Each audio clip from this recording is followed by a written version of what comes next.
Fred lives in Mount Vernon, Ohio. Fred's formal education includes a BA degree from Anderson University in Political Science and History and a master's degree in Public Administration from Ball State University. Fred was appointed by Governor George Voinovich in 1991 to the post he held for 16 years, the Director of the Ohio Department of Agriculture. Dailey is a combat veteran and served in the Bush administration as the chairman of the Federal Agriculture Mortgage Corporation. In 2008, Dailey ran against Zach Space in the Ohio 18th Congressional seat. Dailey and his wife Rita have been married for 39 years and reside on a 270-acre work farm in Knox County where they raise Angus cattle. They have 3 children and 5 grandchildren. Fred? Thanks, Warren. First thing I want to do is give Bo his dollar back before Uncle Sam gets out. I want to thank you all for coming out tonight. I want to thank the Liberty Council for all that they've done, and each attendee that came out to the NAS and to Knox County, the garden spot of the 18th District. I'd also like to introduce my wife, Rita. If you could just raise your hand. She's my chief campaigner.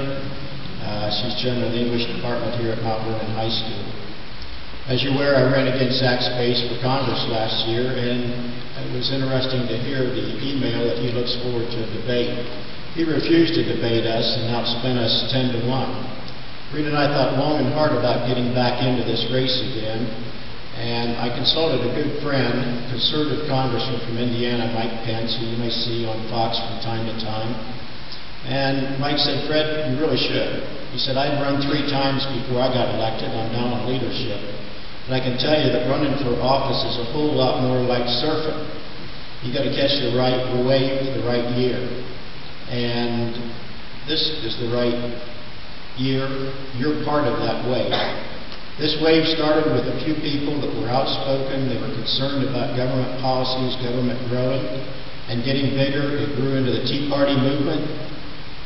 And we've seen it hit Virginia, New Jersey, Massachusetts like a political tsunami. And the Tea Party voice against government were a positive factor in my decision to run again for the 18th Congressional District. I want to amplify those voices, your voices, in Congress, in the House chamber, and all the way down Pennsylvania Avenue, so you know who will hear your voices. My political philosophy is rooted in the principles of our founding fathers. I'll be influenced by one lobbying group, and that's you, the people. Jobs and the economy will be our #1 issue. Our fiscal policies in shambles. Earmarks are nothing short of a bribe. The policies of this administration lead to higher taxes, higher deficits, higher energy prices, and also higher health costs, which deter jobs, doesn't create jobs. National security must also be a priority. As a former military person, paratrooper, combat veteran, and a former sky marshal, I know firsthand the importance of the military.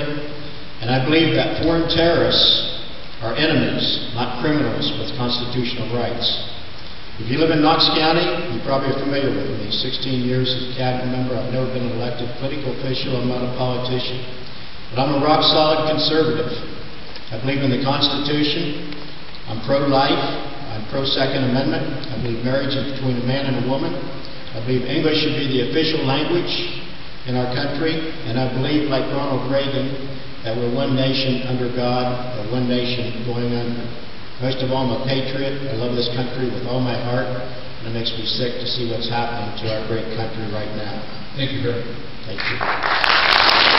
And I watched the door. Very few of you have left. I want to be the last one to leave tonight. I know there's more questions that you have you didn't have time for. I'll stay here and answer those questions. I appreciate the opportunity to sit up here with these other people, including the coach. And I hope you get your wish someday to meet Barney Frank. I just hope it's front and not rear-ended or anything.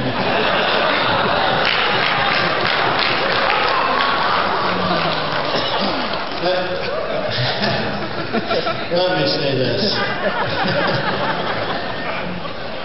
In the last election, I easily won the primary. The political bosses in Washington, D.C. stayed out of it.